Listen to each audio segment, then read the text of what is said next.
Feel good vibes. 99 FM. In the news tonight, City of Windhoek secures 155 million Namibian dollar loan for new power substation to avoid load shedding.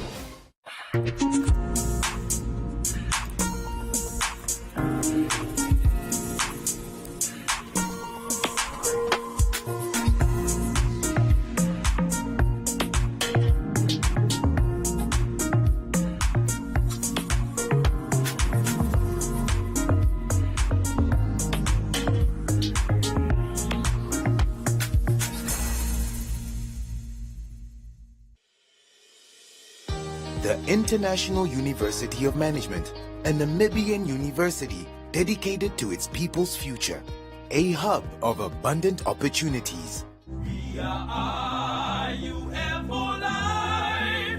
We are IUM.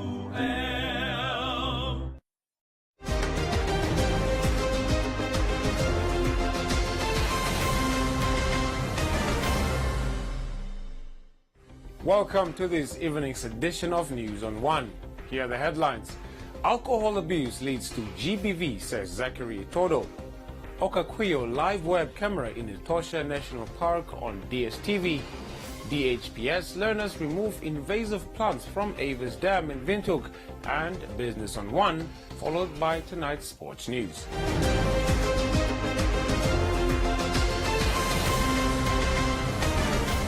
The festive season has arrived and many indulge in alcohol and drug abuse that, amongst others, lead to gender-based violence.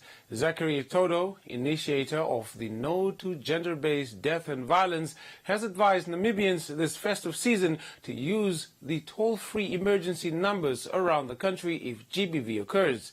Itodo said that they have noticed that many people in other towns who experience gender-based violence never know who to call, and they end up calling the numbers at the capital city instead.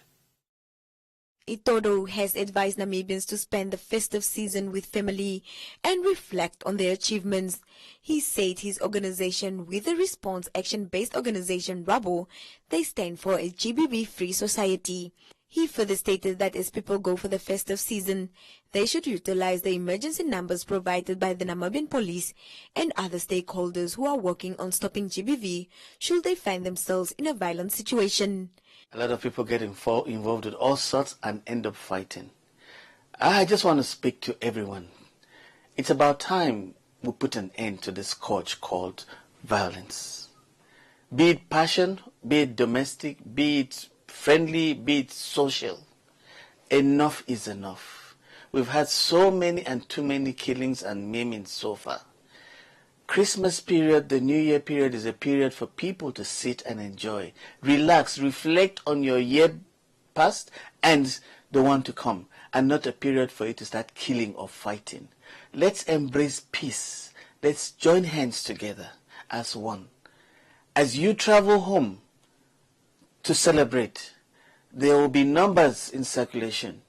Leave those numbers with your family members so that when they're in crisis, they know who to call. In each region, there's a GBV unit in every region.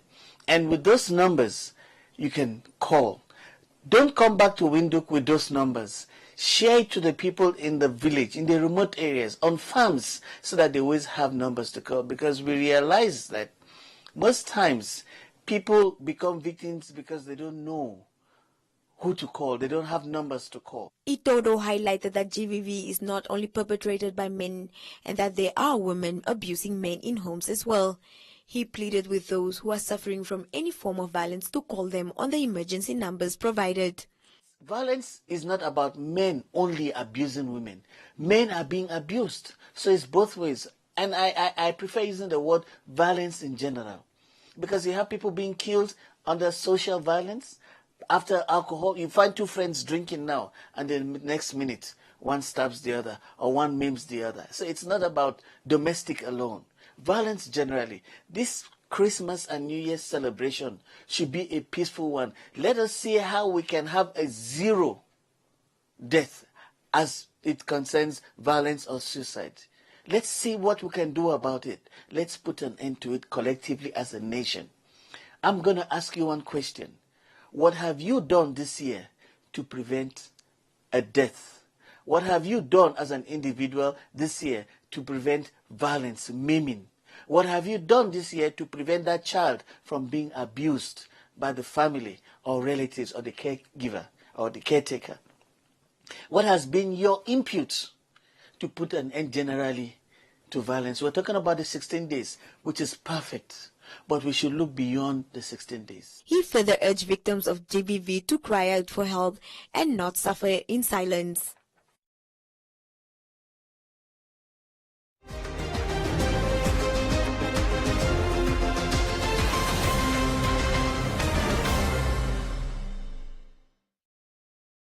Have fun in the sun this summer with Fabu Farms Desert Sun Range. Formulated to protect you from harmful UVA and UVB rays, Fabu Farms Desert Sun Range is laboratory tested. Available as a sun protection cream and spray, the Desert Sun Range also contains jojoba oil, a natural sunscreen perfect for protecting children, adults, and babies from sunburn and skin cancer. With Fabu Farms Desert Sun Range, you can have a fantastic summer. Available at leading supermarkets and pharmacies countrywide. Remember, sunscreen should always be reapplied every 2 hours or after swimming, drying off, or sweating.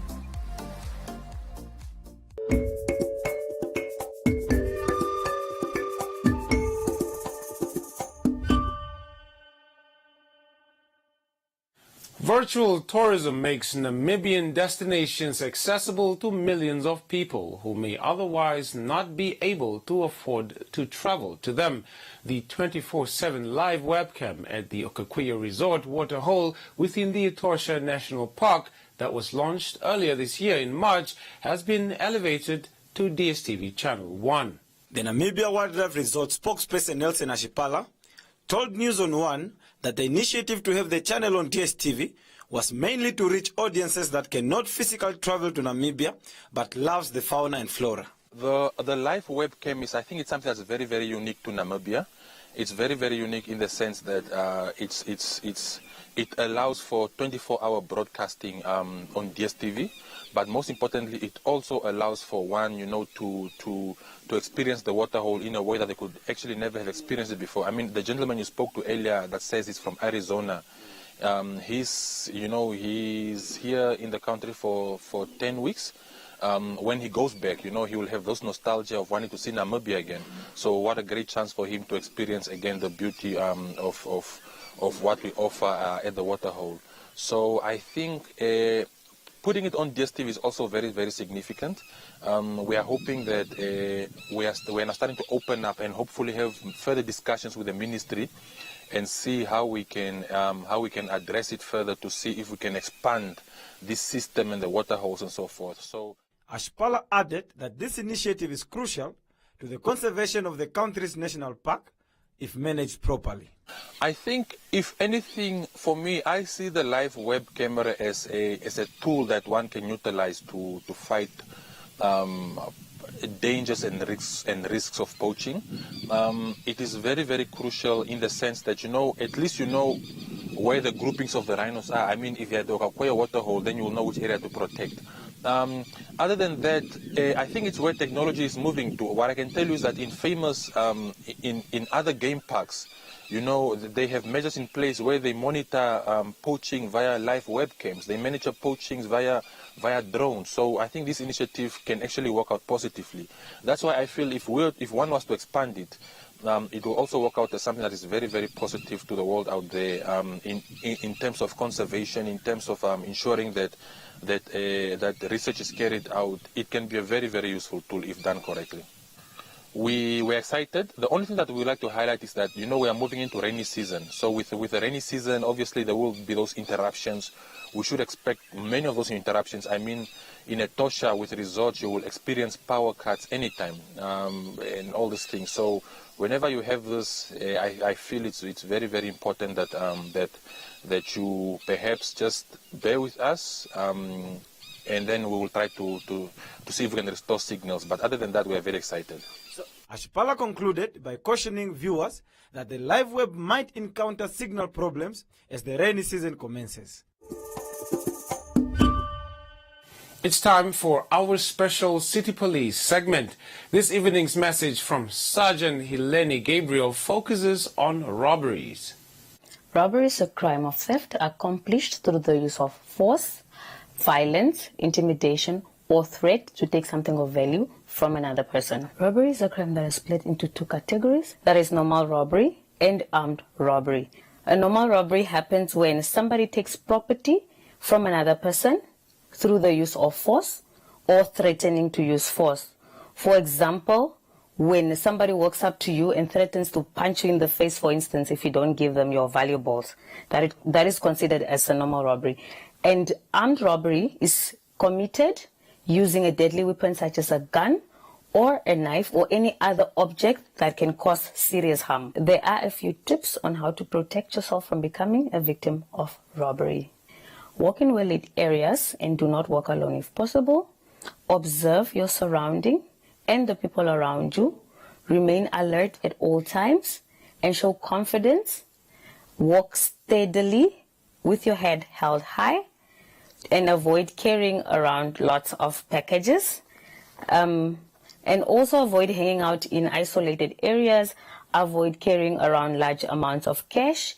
And ultimately make being security conscious a lifestyle. How you act during a robbery is very important. Remain calm, do not resist, follow the robber's direction, but do not offer more than what they ask for, and make mental notes of the robber's appearance. Take a good look at the robber's face, do not stare, and find something distinctive about the suspect. Notice what the robber does so that you can include it in your report. And most importantly, do not follow or chase the robber. Leave it to the police. After a robbery, go immediately to a safe location and report the crime. Your personal safety should be the priority. So make sure you feel safe and secure before you call the police. And if you are in an isolated area, move to an area where there are people and ask them to wait for you while you wait for help. And if there were any witnesses at the scene, also just ask them to wait for the police to get there. Your personal safety should always come first. Money and property can be replaced, but not your life. If you observe any suspicious movement, activities, or vehicles, don't hesitate to call us on our toll-free number, that is 061 302 302. I would like to wish everybody a very merry and safe festive season. Look after yourself, remain vigilant and cautious at all times. Your life is important.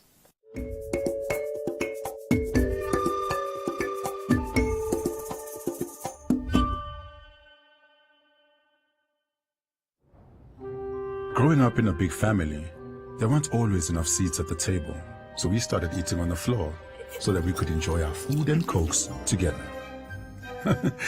I kept that tradition in my own family to remind us that the most important part of any meal is being together.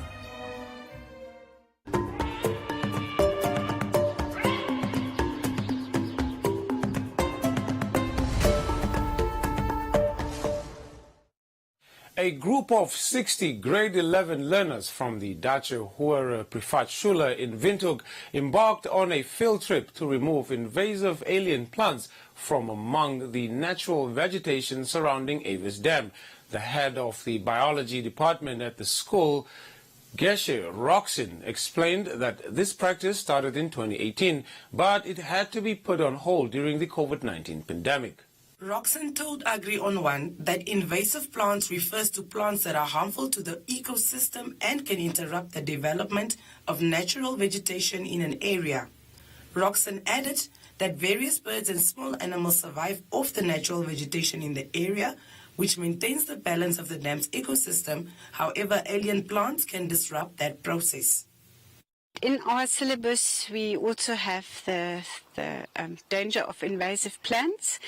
We went to Gobabet for 1 week, and there we removed some invasive plants. And in 2 days we have got holidays, and today we have a class day, so we decided to do something good. Some of them removed the wild tobacco plant, and some were in the riverbed removing the capsules with the seed of the datura plant, and a lot of the guys are up on the mountains and removing the cacti, which is they spreading a lot. And Mrs. Vogts in Windhoek is busy all around Windhoek to remove them. So, and she also supported us. So yeah, we are here for 2 hours removing all the plants, and then we will have afterwards, they're getting a reward with a nice ice cream.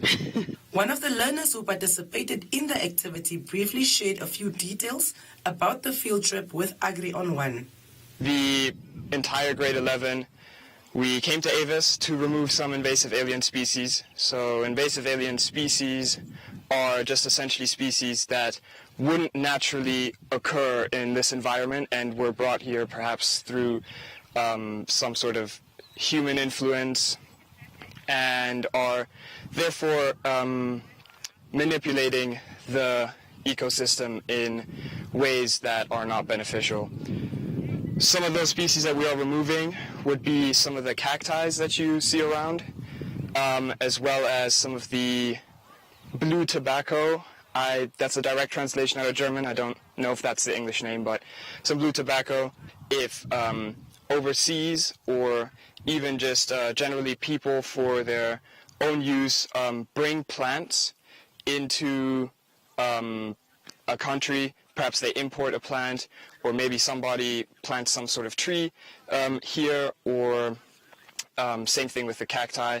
And then what happens is they allow the plant to grow, perhaps they treat it so that it can then fully flourish, and then once it flourishes, it becomes uncontrollable and essentially spreads across. So in terms of human influence, it doesn't even take a complete nurturing of the alien plant species. All it takes is maybe 1 or 2 individuals plant some sort of species that doesn't belong here, and yeah, that's really all the influence it takes. The head of biology at DHBS explained that this will be her final 2 days with the school, however said she is grateful to have been able to partake in this environmental conservation activity with her students before her retirement.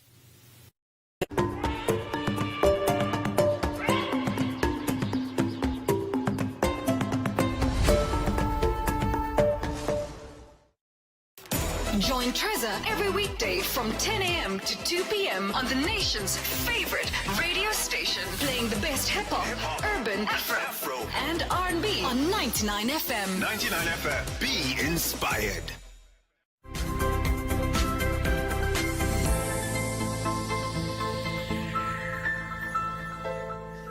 Welcome to the business news. At the beginning of the festive season, there has been an increase in domestic and international tourists at the Namibia Wildlife Resorts facilities. Business on One spoke to a few tourists at Halali Resort, one of NWR's establishments situated in the country's Etosha National Park, to ask them about their experiences.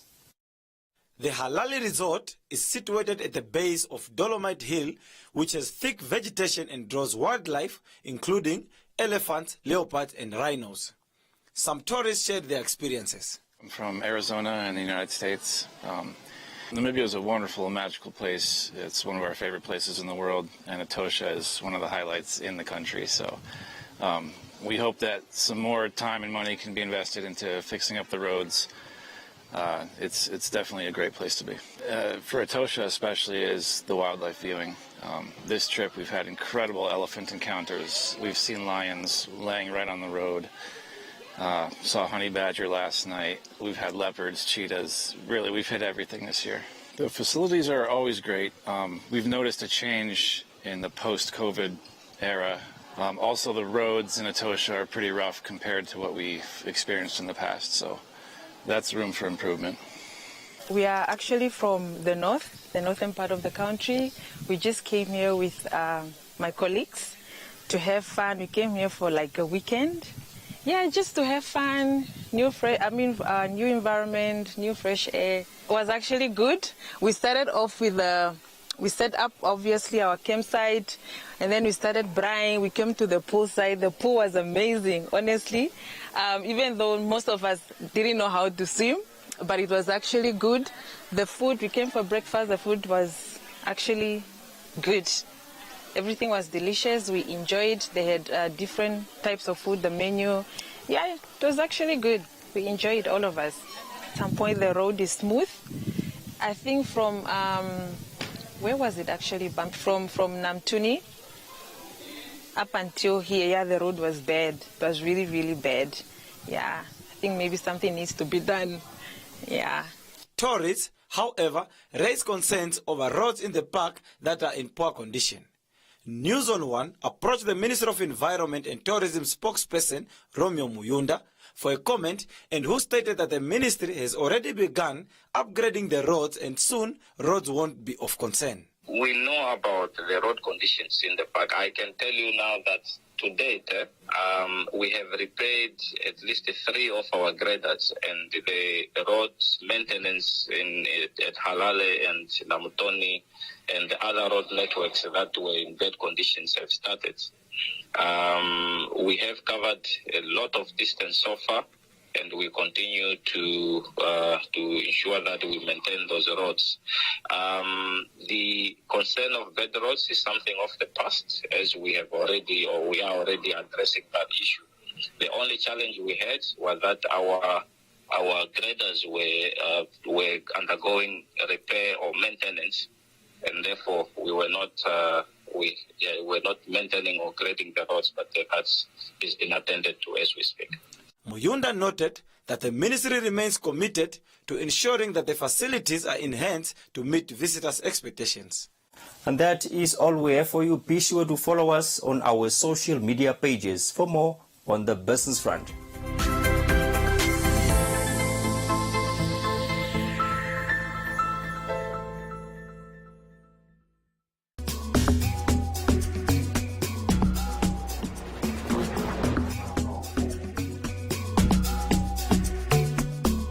You know, you're a young kid, right? For me, I started writing music when I was 9.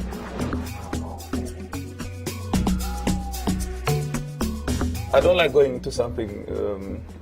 See, when I came in the music industry, I didn't want to lose.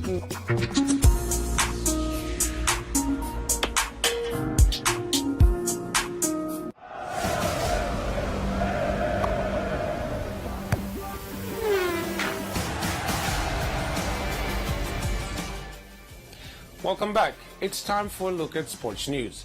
The Sosa studio in Windhoek, which focuses on mixed martial arts, has evolved into a high-performance sports center.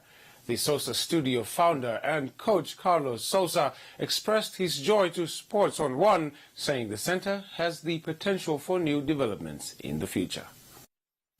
Sosa Studios have now moved from their old premises to a new and bigger location in the southern industrial area near Pupkewitz Megabuild. Sport on One had an exclusive interview with founder and coach Carlos Sosa, who elaborated on the move. We've come into a bigger location. It's almost 2,000 square meters under roof at the moment.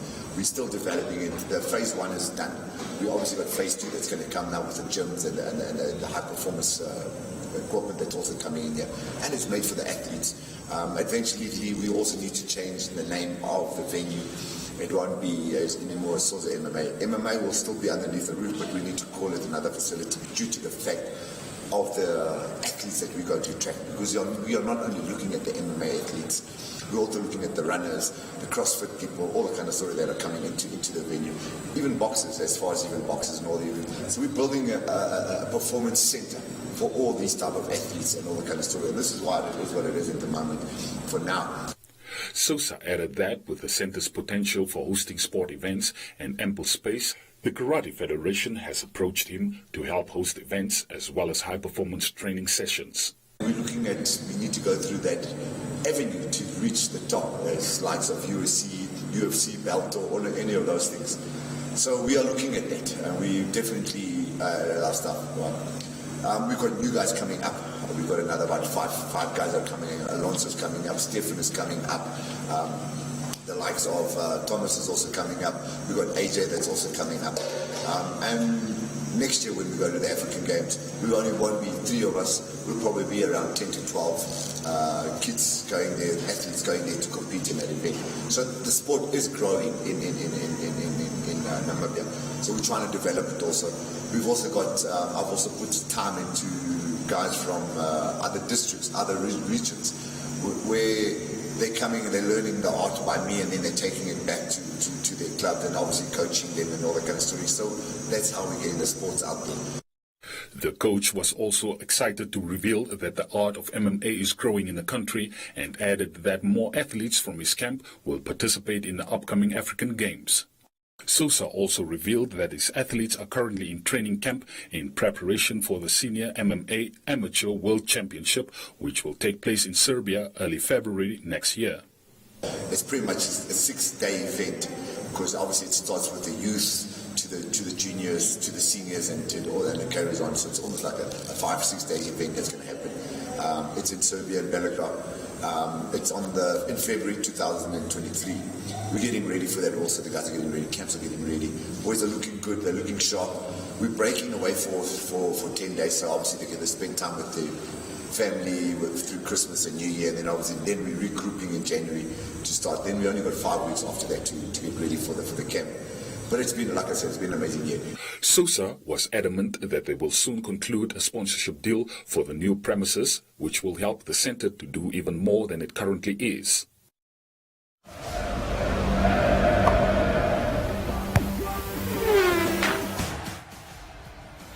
That's all the sports news, and that also brings us to the end of tonight's edition of News on One.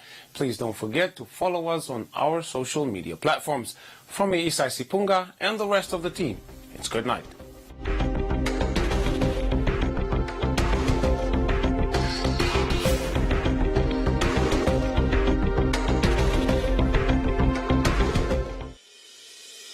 The International University of Management, a Namibian university dedicated to its people's future, a hub of abundant opportunities. We are IUM for life. We are IUM.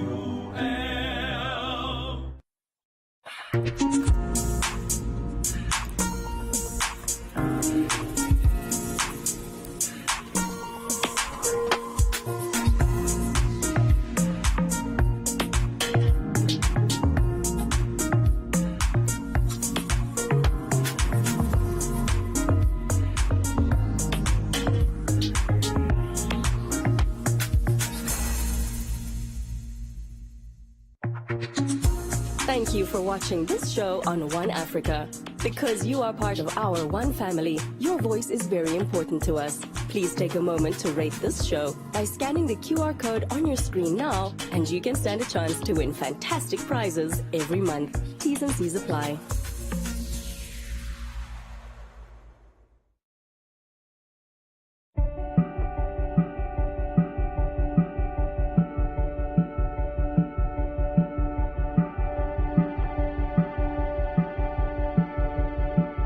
At the start of the year,